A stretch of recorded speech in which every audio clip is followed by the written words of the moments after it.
you know.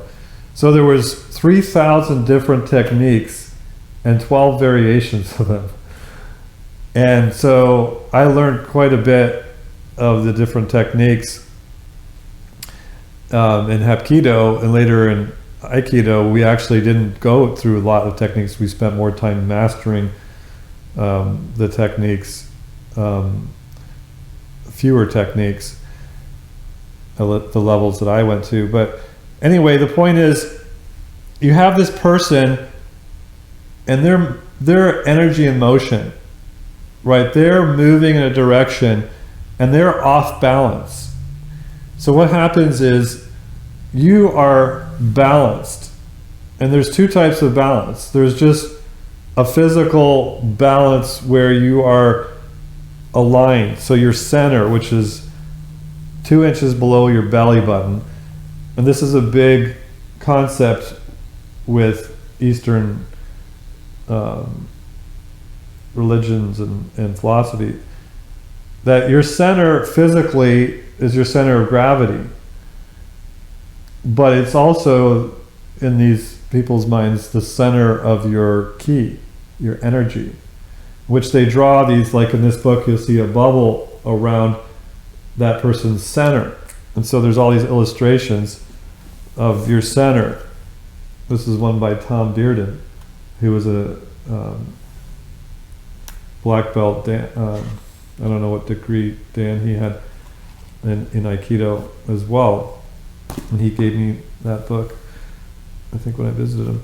Anyway, you have this circle where you have the center is right there. So if you are off balance and your center is not completely supported by your legs, that's why Aikido doesn't do the take the feet off the ground most of the time, because they always want to be completely centered on the ground. So the idea is you make your center and the person attacking you the center, and then you do your technique, and it's usually some kind of swirling action, joint locks and what have you. And in doing that, you don't have to move very far. I mean, it's usually just a slight, I mean, if you're already centered, you don't have to move your center, but you can just move your upper body in some way and redirect their negative energy, if you will, their attack. And so what you do is you use that against them. And so the idea is that they are coming at you, and instead of meeting force with force, which you never want to do, and that's karate, taekwondo, you know, even kung fu at the lower levels. Force with force, hurting another person, the aggressor, rather than redirecting them. And the idea of the founder of Aikido, Yushiba Morai, whatever how you say his name, he came to the place at the end of his research where he finally formulated the art, where he wanted to believe, he believed in harmony and love and whatever. That's another whole subject, but the point is that there is a bringing together. So okay, so think about it like a dead weight. When you pick up somebody who's asleep on the floor, or if you had a dead body, it's the same kind of thing. This is a lot harder to move and manipulate because it's limp. And that's the way the Aikido is when you grab them. There's no force with force. It's the absence of force, but there is a method to the madness. So in other words, this person's pulling, you go into it with them, but then you redirect it. And when that's happening, this aggressor doesn't know what to do, because they're not expecting that. They're expecting force with force. So when you move into somebody, this is the last thing that my Aikidoist teacher was focusing on with us. Tom, he says,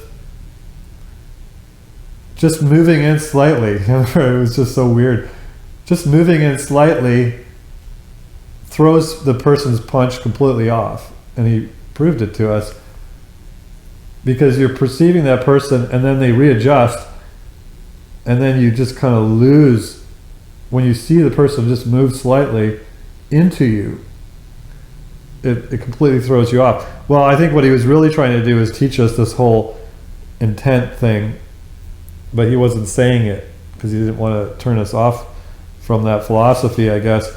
But the point is, this person is coming in to grab you, and you are doing something completely unusual, and you're redirecting it. You're changing the narrative. You're taking control of the situation and using the person's understanding and situation against them. I mean, you're not really against them. You're really trying to help them, hopefully. And that's the philosophy anyway. When we were kids, that wasn't our philosophy, of course. We were trying to, we were in a gang. We wanted to fight, and we wanted to win the fight, period. We didn't care about the enemy. So let's look at this article, that's a little bit of, from 1957, was an interview with, well, it was actually Kisomaru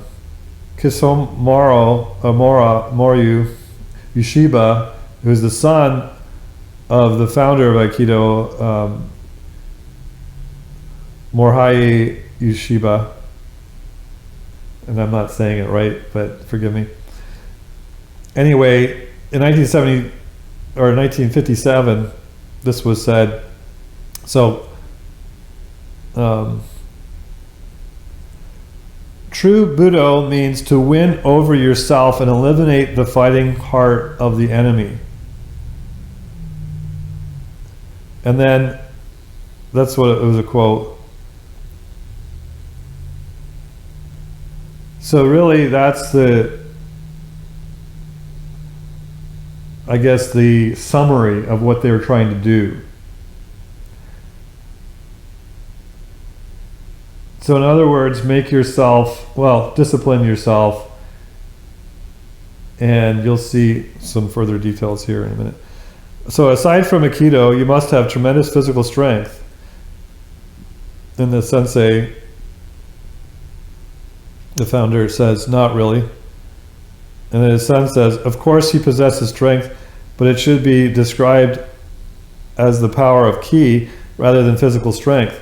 Some time ago, when we went to new settlement in the country, we saw 7 or 8 laborers trying in vain to lift a huge tree stump. Now this is what I grew up hearing, these stories, and so this is where it actually comes from, the story. My father stood looking at it for a while and then asked them to step aside so he could try it. He lifted up the stump easily and promptly carried it away. It is totally inconceivable to do such a thing with mere physical strength. So I heard these stories and we all kind of laughed at that, yeah, right. But then when we saw this was the Korean version, the Korean guy do what amounted to the same thing with his thumb. And the same thing when we watched in this movie at the time came out, Remo Williams with his 2 fingers. And I mean, that fascinated me because it was like science fiction to me, and it was all cool, but did I really believe that was possible? Well, I started seeing these things in the dojo where it kind of amounted to the same kind of thing, but never really did I get the concept of what we're talking about today. Because it's not a Western thing. It's only like in the movies, kind of like Matrix kind of thing, you know, which came way after those years. So he says, when you say you pin a person with one finger, this is what I was saying the guy did with the thumb, do you push on a vital point? And the sensei says, I draw a circle around him, you know, like this. His power is contained inside that circle. No matter how strong a man he may be, he cannot extend his power outside of that circle. And next they call it the Maya, this space, your personal space. And it's interesting that when I went around on campuses talking with people, I learned that it's assault if you come within that space, which is generally about 1.5 feet. When you come within that circle and speak in a threatening way to somebody, it's actually assault. So that's kind of interesting how that relates to law, and I saw people who did that to campus preachers get taken away for assault, but not if they were outside of that, unless they were really violently threatening or something. But anyway, so no matter how strong a man he may be, he cannot extend his power outside of that circle. He becomes powerless. Thus, if you pin your opponent while you are outside of his circle, you can hold him with your index, with the index finger or your little finger. It's possible because the opponent has already become powerless. What do you teach first as the fundamentals of Aikido? In Judo, one learns Ukemi, I don't even know how to pronounce these words anymore, falling. Oh, and we learn that all the time. We fall down probably, hundreds of times every meeting, because that was very important to learn how to fall. So the sun says, first body movements, then ki flow. What is ki flow?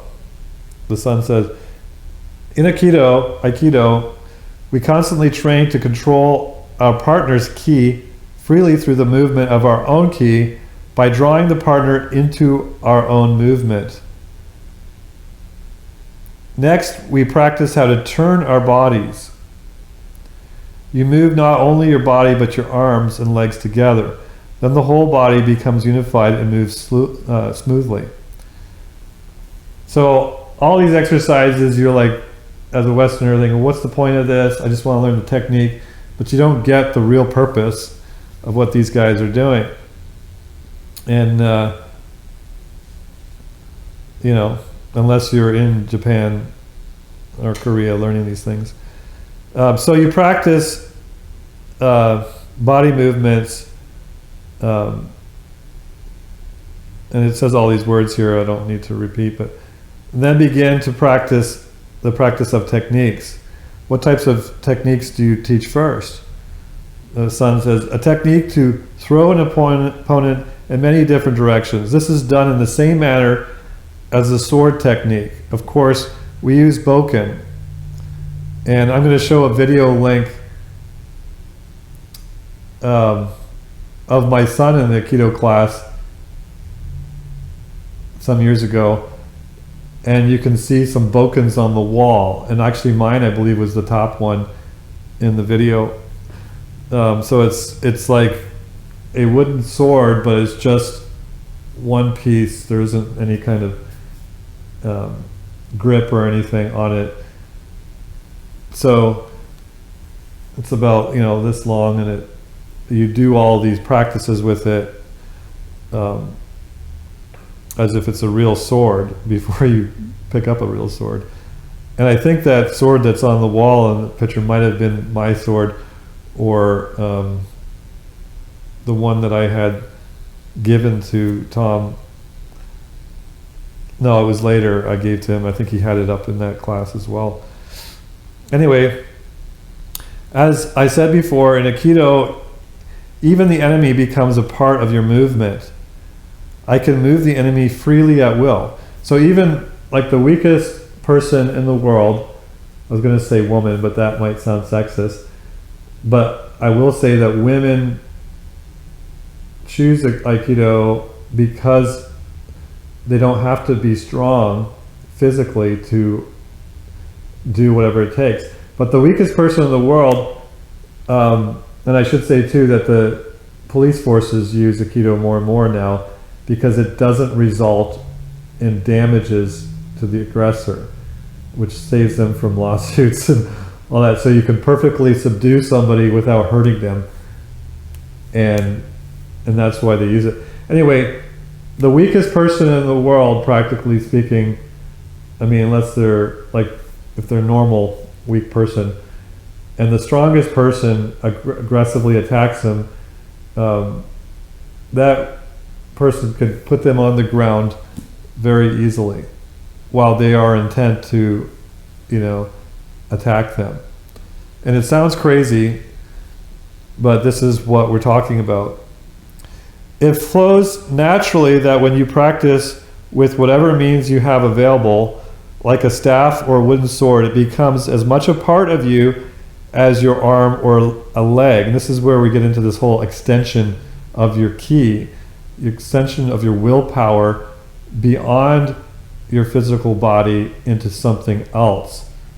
And it kind of, one thing before I forget, whenever I'm shopping and pushing a cart, I think of that, the difference between trying to push it with your hands where there's a difference between just walking as if it's not there and just having your hands rest freely and just going about walking and pushing it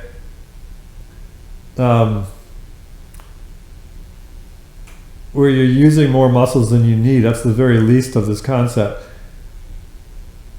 And you actually get more tired by doing that. And I found this after I did all these things, and every time I've moved with some guys that were bodybuilders, very strong, much stronger than me, like probably 3 times as strong as me. I've had guys. And they were huffing and puffing, and I was just moving along because I had learned to, as far as I understood, use my energy wisely and not like overly stressed, like flex my neck muscles when I don't need to. So you can think about it along those lines, but if you balance yourself, for one, you can use a lot less energy. And if you're only using the muscles that you need, that makes a difference. When people are worried, they're uptight, right? Their muscles are flexed. And you find a lot of these relaxation techniques are making you relax all your muscles that you don't need to be, flexing. But what I found was just in shopping, I usually become aware of that because I just remember the way I was taught, in which you're using your center in a way that, like when we taught the techniques, we had to do it in a way where it had to be kind of a natural flow. It wasn't a force. Every time we tried to use force, which was a muscle contraction that was, a tight muscle contraction, which was more of a reflex action, then the technique would never work. So this is where the whole idea of using the mind over matter is the real intent of the technique. And so there's always this struggle between trying to force it to happen and making it happen. And when the person, for example, is not forcibly attacking you and they're just limp and not committed to the aggression, then the technique doesn't work because it has to have that. It's kind of like what we talk about with the free energy. When you have the positive energy, you need the positive to make the negative energy in the charging battery, and you can't rotate the batteries around when you have that. It's a very big mystery, but it's a matter of fact. So what happens is, that's the intent, is to be dealing with the key side of things rather than merely a technique that physically works. So the technique is going to physically work to a certain level, but at any point when you restrict yourself, you create muscle contraction, the aggressor feels that, and then it becomes a battle of the who's stronger, tug of war. But when you are in that state of just a natural flow and you're moving, this is where like the other concept that we can get into is being grounded, which you'll say in a minute. When you're grounded, you can't even be moved at all. And this is hard to believe, but he's going to mention that in a minute. So anyway, and I'm dealing with some raps on the floor over here, which is to do with the sun coming up and what have you, but it's kind of funny. Anyway, it becomes a part of you as an extension of the arm or leg, like a staff or wooden sword. Therefore, in Aikido, what you're holding ceases to become a mere object. It becomes an extension of your own body. Next is I can't even pronounce it anymore. We used to be told these words all the time. Anyway, in this technique, you enter just as your opponent tries to strike you, and at that time, 2 or 3 strikes are made. For example, the opponent strikes at your side, the side of your face, with his fist or hand blade.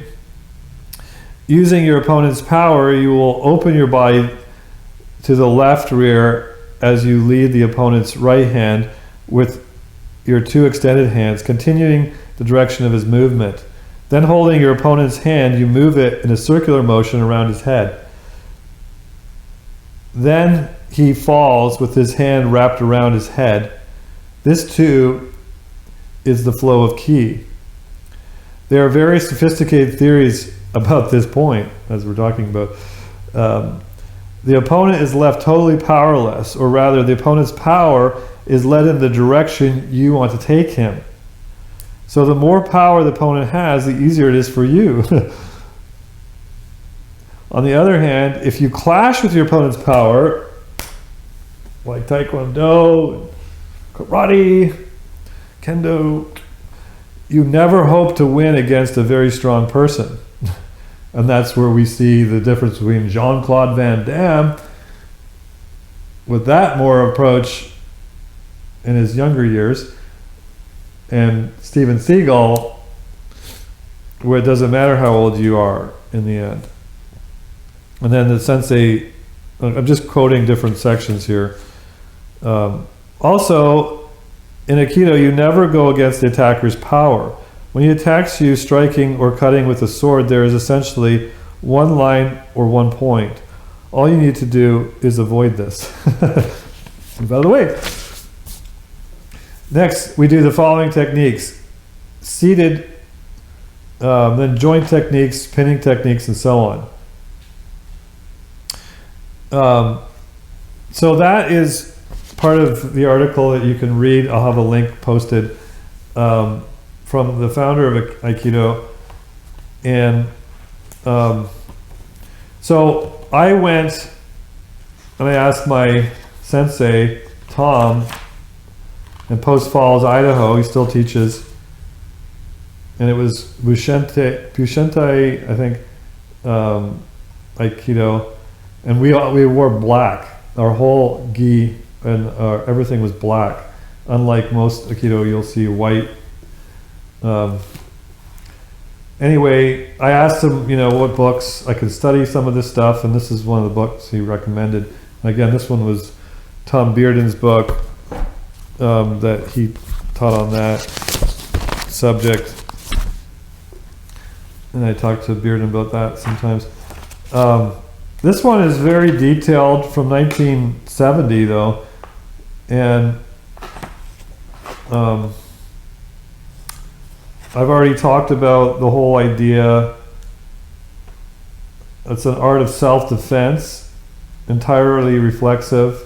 So I'm just going to read a couple of things here. So really the word in fact means method or way for the coordination or harmony of mental energy or spirit.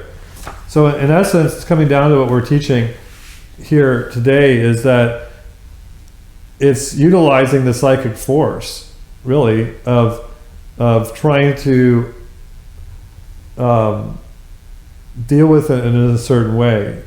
So you have an intent of somebody else which you are trying to perceive, and you're trying to create a harmony, well, to diffuse the situation, or the tension between the two warring parties. So it's really not a form of attack.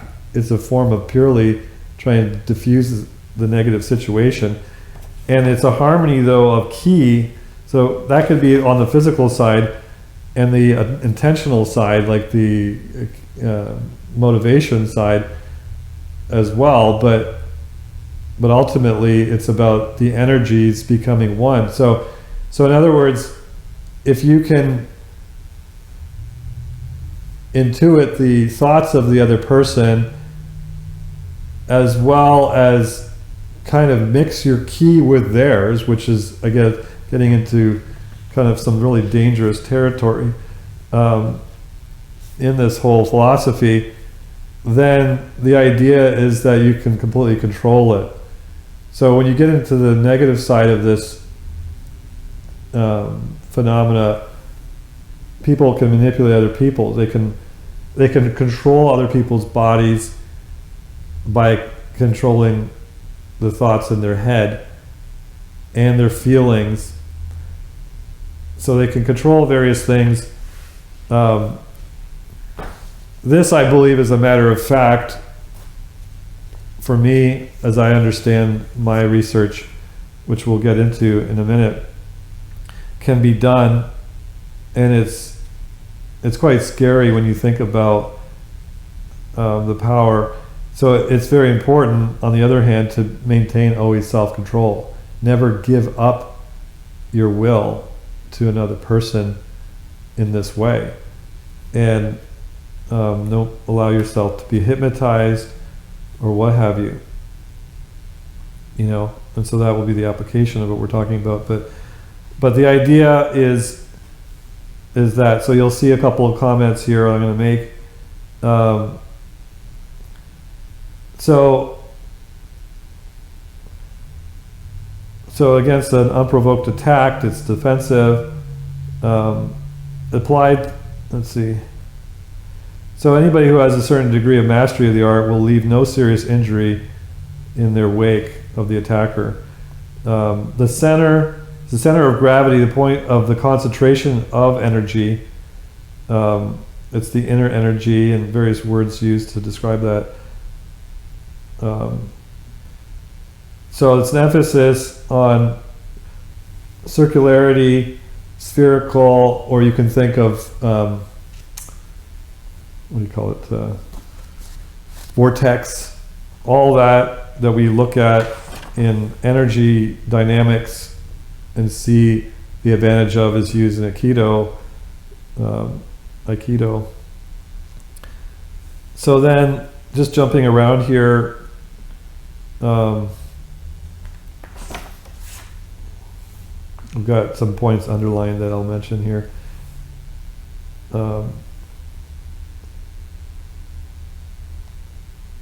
So people develop this by deep abdominal breathing and get focused on that, I guess you could say. I'm not trying to promote any kind of meditation or any real kind of development of this.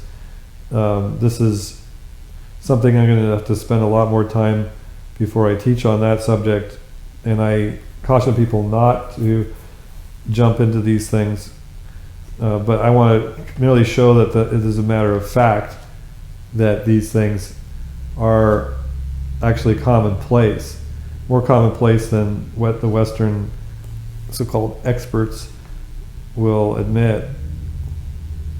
Okay, so now every beginner who steps on the mat of Aikido dojo soon encounters the example of inner energy, the most common of which is known as the exercise as the unbendable arm.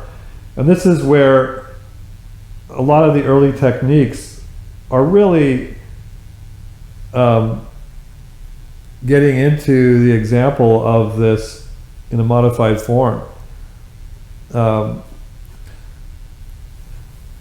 So the unbendable, he is to hold an extended arm in front of him, slightly inclined, so that it describes a shallow half circle extending forward, right? With his fingers outstretched. Then he is told to relax, not to tense his muscles, and to concentrate upon a point beyond his extended fingertips, right? Perhaps the wall in front of him or the other side of that wall. Someone will then try to bend his arm. If he has grasped the idea of mental extension and does not resist muscularly, his arm will not bend. Come on, Rick. Anyway, this is what they're teaching. Take it or leave it. Well, don't do either until you have sufficient reason to. The authors have seen this concrete demonstration of the extension of the mental or inner energy many times, and the result is always the same. Regardless of how slight or lacking in muscular power an individual may be, the extended arm cannot be bent. So this is a form of being grounded in this sense that I was talking about. The unbendable arm is, however, more than just a static example of mental projection. It's a basic concept related to the practice of Aikido, and thus to motion on the mat. So if a student does not keep his unbendable arm, he will not be able to perform the techniques properly. So that's really where you see it in action in the way that blows your mind. It just, like when I was young and I saw this old man flipping around these people in a way that wasn't merely the technique, it was going beyond that. You know, and you think that's like supernatural, but it isn't supernatural. It is a physical phenomena. It's purely physical and mental affecting the physical. But it's in the physical world that it happens. It's not a supernatural thing. Okay. You cannot keep one point or stay centralized, and thus be able to extend your ki or your inner energy unless you keep your balance. So not just your physical balance, but your composure. So once you take on the feeling of, like, you give in to temptation or you become stressed, you lose your focus and your balance, because then you're perceived. So I guess it's probably to do with your intent too, that when you're relaxed, maybe your intent can't be read either. I don't know, I'm just kind of getting off onto points there.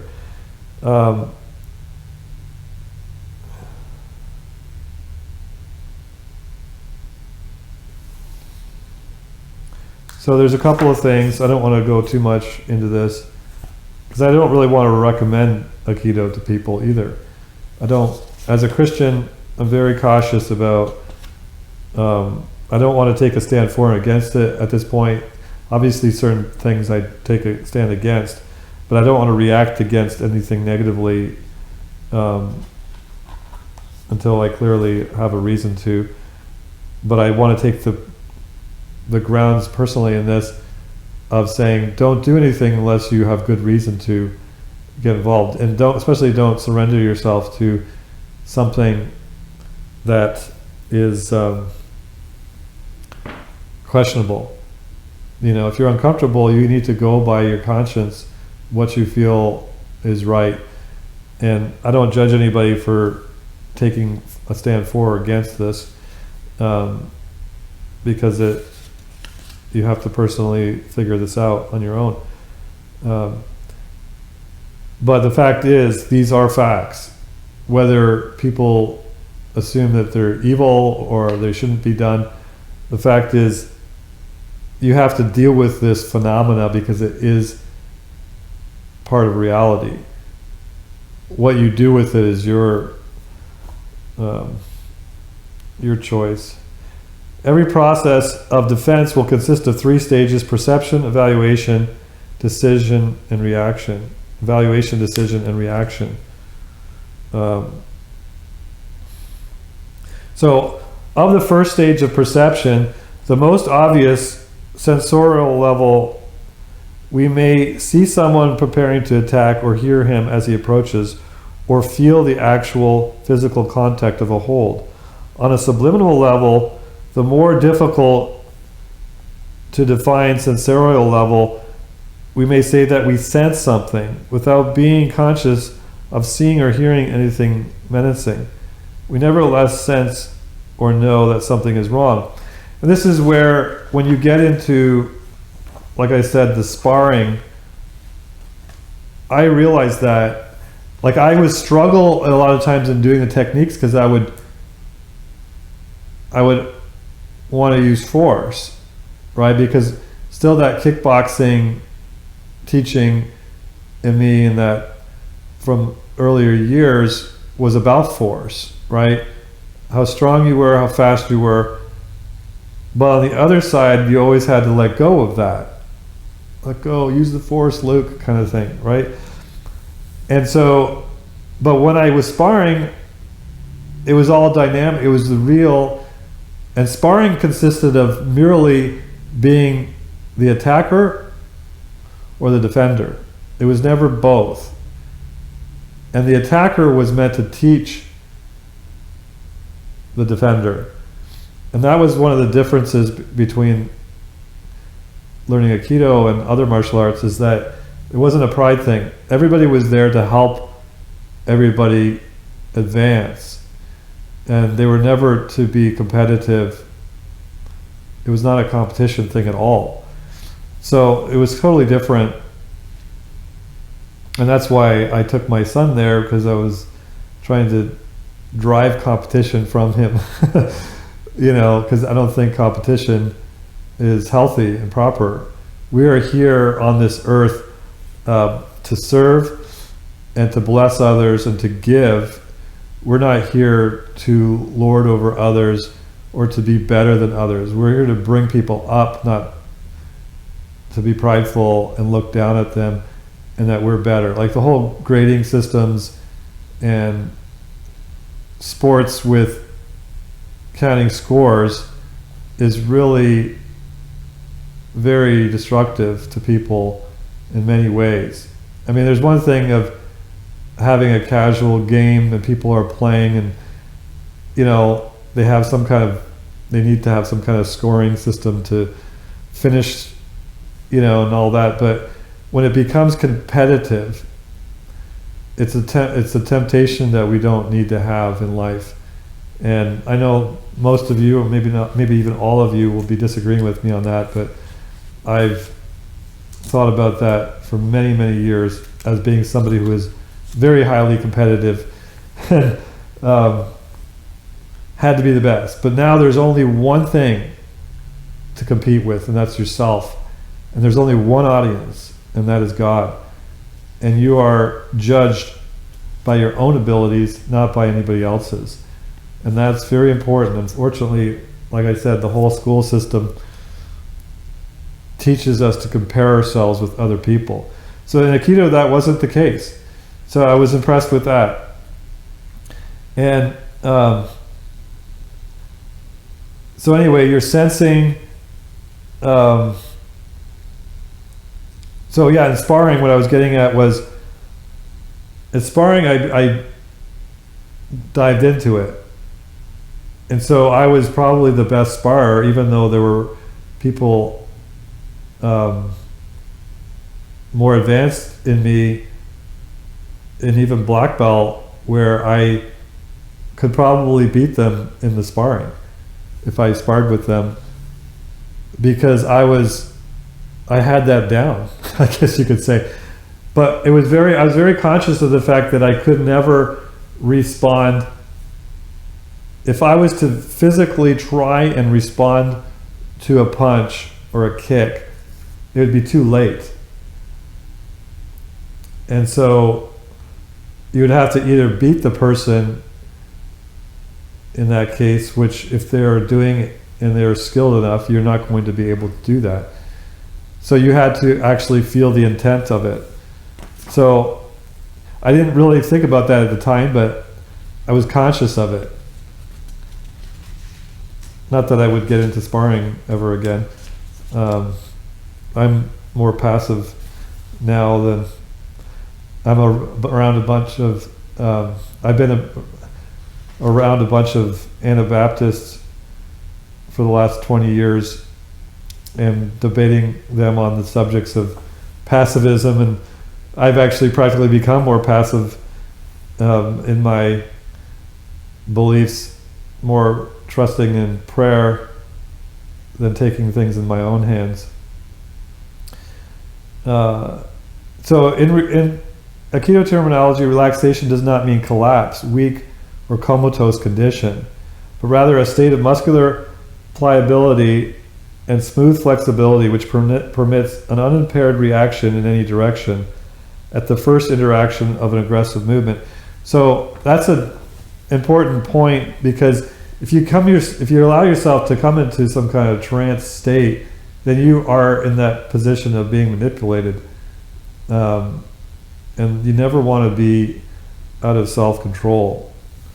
So you got to be very careful. That's one objection I have against a lot of Eastern philosophy and practice.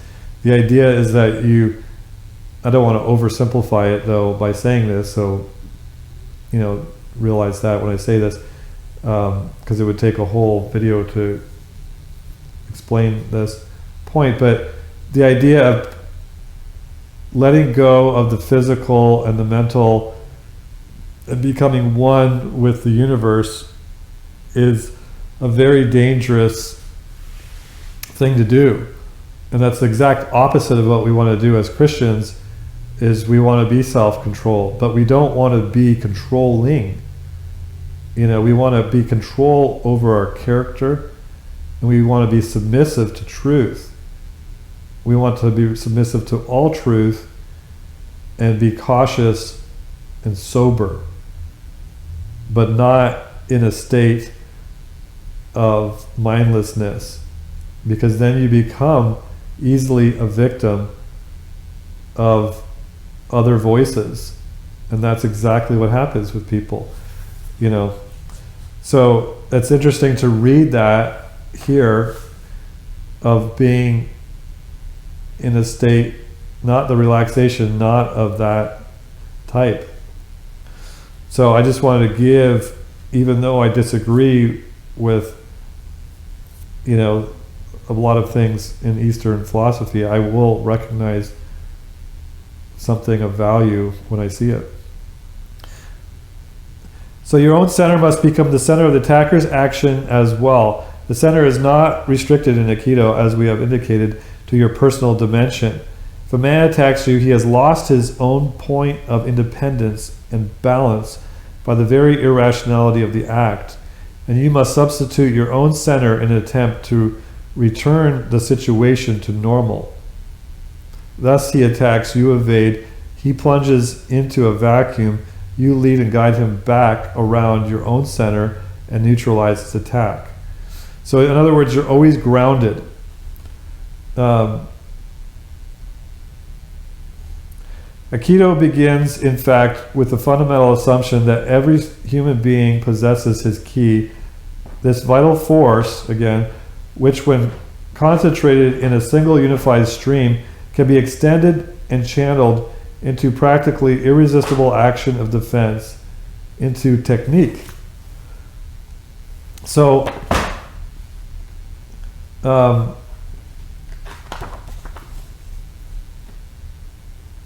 like I said,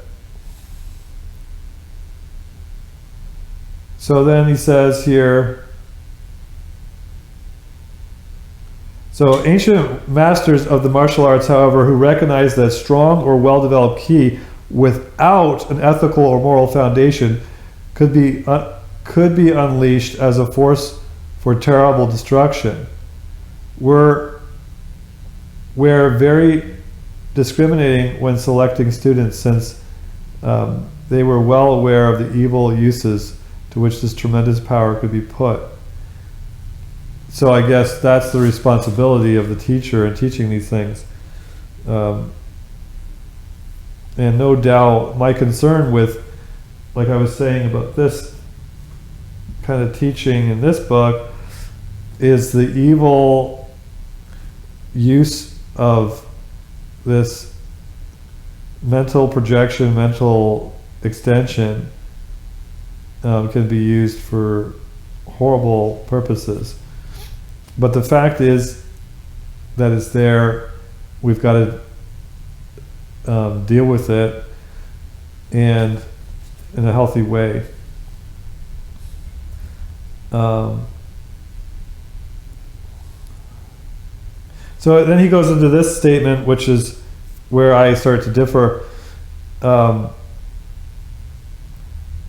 As is true of the concept of hara, or center, to which the intrinsic or total energy is closely linked, being its point of maximum concentration, storage, and extension, the concept of ki can be expanded to include the cosmos and ever-expanding energy of life in the universe as a whole, and then contracted to a consideration of the character, personality, vitality of the human and the individual man. Now, that could be another video in itself, but the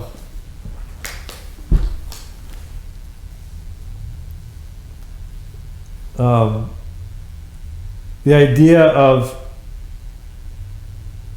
the ki being your energy, and that it can be, and other people have their energy, and they can kind of overlap each other or merge each other. That's the kind of mystery and question as to what the specifics are of that, and how, like, something that can happen on the other side of the world by a relative or a friend or somebody of mine that I know very well can be perceived without any of the normal senses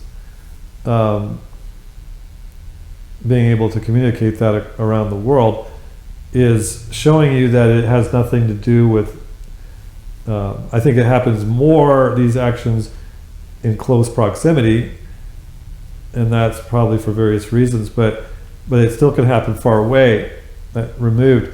So I think with that statement, I can agree to that to some point, where you have,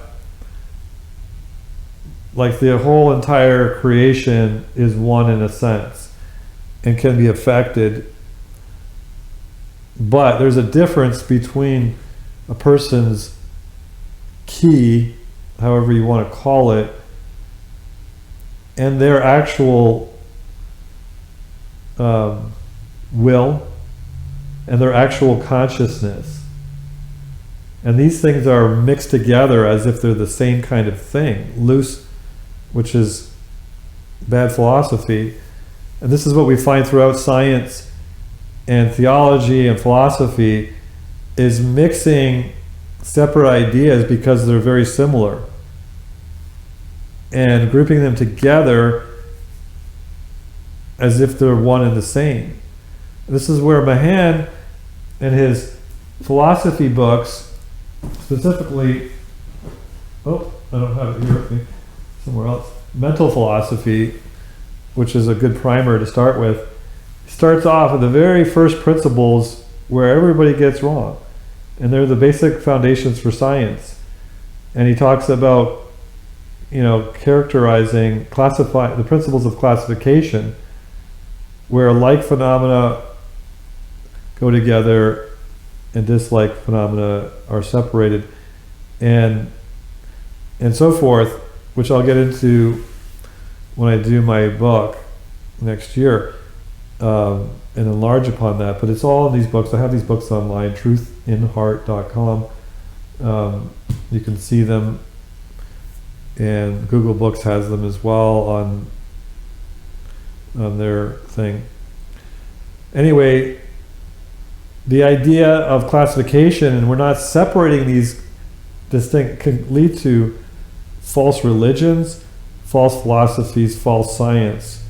And this is what's happened again and again and again. You can trace, that's why I keep saying, learn the fallacies, learn to make proper distinctions, be very careful. Otherwise, you're going to swallow, you're going to throw out the baby with the bathwater, or you're going to swallow lies, mistakes. And if you can be diligent. Now, what I came up with was in Proverbs, the book of wisdom, Proverbs chapter 1, verse 7, I kind of did a little twist on the words and talked about, the fear of the Lord is the beginning, or the reverence of the Lord, if you want to call it that. The fear of the Lord is the beginning of wisdom. Fools despise wisdom and discipline. But I'm looking at it as the discipline of wisdom. The development of wisdom is really important, that you embrace the discipline of learning wisdom. You tend to think of someone's either wise or not. Well, how did they get there? They embraced the discipline it takes to learn wisdom, and embrace it rather than run from it. So what I find with that particular statement is loose words, loose ideas, which lead to serious consequences. To believe that all consciousness are really part and one, rather than individually responsible for their actions and accountable and separate and distinct, is vastly different. And that's the difference between pantheism and monotheism. And the idea that, and yet you'll find these various beliefs where, even though the religious belief is stating, like pantheism, that all is one and all will eventually be one, they still often, and they live their lives as if it's not. So in other words, you have the idea of karma, where you're responsible for your actions to some extent, and you experience a result based upon your performance. In the end, all of that gets swallowed up into oneness and in the belief system, in which it doesn't really matter, and it's all an illusion, because really the verse is really an illusion, because all is just one.